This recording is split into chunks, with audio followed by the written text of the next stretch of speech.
Before we dive into today's discussion, there's something you should know about me. In my eyes, I'm not a naturally good public speaker. In fact, this will be my first time giving a speech in front of a crowd of this size, and so before this, I was understandably nervous.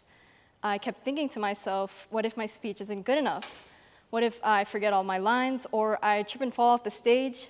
What if I fail so miserably that I can never show my face again? What if I fail? This single phrase has precluded the beginnings of countless opportunities left unfulfilled.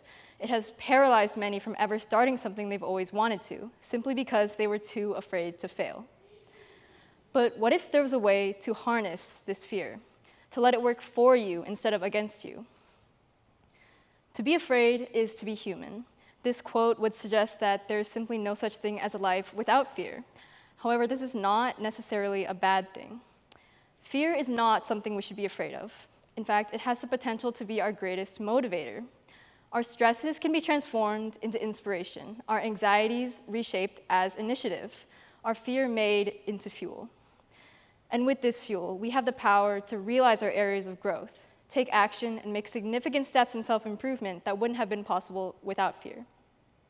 This idea of fear as fuel is exactly why leaning into our fears can help us take control of them. While fear can feel paralyzing, it can also serve us in building better lives to ourselves by achieving our most coveted goals. By connecting us with our deepest desires, ultimately, fear is what guides us on the path to success. Though it may seem counterintuitive, in many ways, fear can act as a catalyst for us to strengthen our efforts towards reaching a goal. Consider one of the most common fears among young people today, the fear of doing poorly in school. Whether it's the SAT, a final exam, or just a daily assignment, the fear of failure creates just enough pressure to motivate us to study and perform well in our classes. And afterward, when we do achieve our desired outcome or grade, we feel a greater sense of satisfaction knowing that we have put in the hard work and met our goal. The pressure to succeed can come from a variety of sources, including fear of the consequences of our failures, the standards we set for ourselves, and especially often, the desire not to disappoint our parents. But any of these sources can provide a good amount of pressure in order to boost our motivation and productivity. A study performed in 2023 analyzed the effects of exposing students to fear-inducing warnings of the consequences of failing their exams. The study revealed that students who attended these fear appeals showed higher engagement in their studies, and students who showed higher engagement reported higher achievement in their exams, providing tangible evidence that a bit of pressure can be valuable to one's success. This brings me to my next point, which is a slight revision of my first. While striving to reach our goals in spite of our fears is important, there is also great value in using fear as a compass. By examining the things that give us anxiety, we can pinpoint the areas in which we need the most growth. In my case, as I said, I've never been particularly enthusiastic at the thought of public speaking. In fact, it terrified me. So for a long time, I told myself, I can just avoid doing this thing that makes me so nervous. But as time went on, I realized that the anxiety surrounding this important life skill, public speaking, was a sign that the area desperately required some improvement. So despite my reluctance, I decided to join my school's Speakers Association, a club dedicated to writing and delivering speeches in front of others. Of course, I was afraid. Even reading the introductory slides filled me with an impending sense of dread. But since then, the experience I've gained has been vital in overcoming my aversion to speaking. I was afraid of it, but that meant that I had to do it.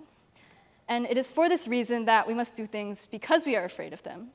We must seek out challenges, ones that are new and intimidating, because ultimately these uncertain situations are the ones that can spark the greatest transformations in our character.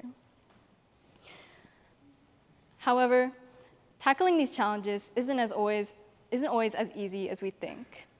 Whenever we try to do something new and unfamiliar, it's only natural to get that feeling of panic or distress that we can't seem to get rid of, and think to ourselves, I wish I was a braver person. I wish I was fearless so I could do the things I really wanted to without getting so scared. But this is what many people get wrong. In fact, being brave is not being fearless. Courage is not the absence of fear, but instead action in spite of it. So when you dive into something that frightens you and you go through with it despite your fears, that is bravery. A couple of fears that many struggle with are the fear of judgment and the fear of imperfection. The two go hand in hand. I think that every one of us at one point has found ourselves face to face with one of these seemingly insurmountable obstacles, most notably when our aversion to making a mistake prevents us from even starting in the first place. Personally, as both an artist and a writer, I love creating drawings and drafting my own stories. However, the process isn't always so simple. There's always this lingering feeling in the back of my mind, implanting the idea that everything I do must be perfect. This feeling is what causes me to sit in front of an empty sheet of paper or a blank Word document for hours, unable to put down that first pencil line or type that first word. This feeling is often referred to as art block or writer's block. Countless creatives have gone through this exact situation, where it can feel so daunting to face the possibilities of everything you could be making that you just don't make anything at all.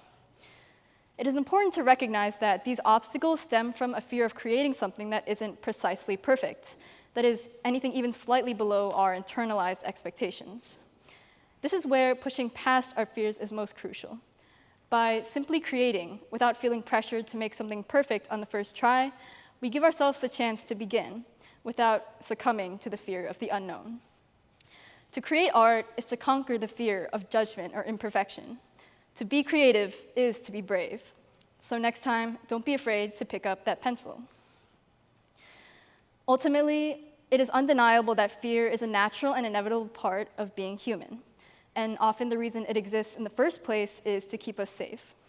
However, rather than acting as a barrier between us and what we wish to achieve, it can instead serve us by offering us deep self-awareness and pushing us to grow our character. By developing a healthier relationship with fear and accepting that it is an ally rather than an enemy, we are given the opportunity to learn from our mistakes and to put forth our best efforts to achieve our loftiest goals. A leap of faith is only possible when the ending causes a sense of uncertainty, and that is what makes our eventual success all the more rewarding. I'd like to end with a quote by poet Aaron Hansen that I believe encapsulates this idea perfectly. "There is freedom waiting for you on the breezes of the sky, and you ask, what if I fall? Oh, but my darling, what if you fly?" Thank you.